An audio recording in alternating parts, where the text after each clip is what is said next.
আমি একটি অনুরোধ রাখতে চাই যে শুধু ঢাকা না, ঢাকার বাইরে অন্যান্য ডিস্ট্রিক্ট ওয়াইজ আমাদের যদি একটা গ্রুপ বা একটা প্রতিনিধি দল রাখা হয় যারা প্রতি মাসে সম্ভব না অন্তত 3 মাসে একবার হলেও ওই জেলাগুলোতে গিয়ে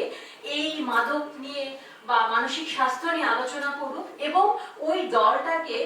কোনোভাবে মানে অ্যাপ্রিসিয়েট করার কোনো ব্যবস্থা যদি প্রথম আলো করে। কারণ আমাদের দেশে কাজ তো অনেকেই করে কিন্তু যথেষ্ট অ্যাপ্রিসিয়েশন পায় না, এই কারণে আমাদের ইউথরা মানে ঠিক ওইভাবে মোটিভেট হয় না। তো এই কাজটা আমাদের দেশের জন্য এই মুহূর্তে অনেক প্রয়োজনীয় একটি কাজ এবং আমি বলবো যে যদি প্রথম আলো এই উদ্যোগটা নেয়, এটা আমি একটি অনুরোধ রাখতে চাই যে শুধু ঢাকা না, ঢাকার বাইরে অন্যান্য ডিস্ট্রিক্ট ওয়াইজ আমাদের যদি একটা গ্রুপ বা একটা প্রতিনিধি দল রাখা হয় যারা প্রতি মাসে সম্ভব না অন্তত 3 মাসে একবার হলেও ওই জেলাগুলোতে গিয়ে এই মাদক নিয়ে বা মানসিক স্বাস্থ্য নিয়ে আলোচনা করুক এবং ওই দলটাকে কোনোভাবে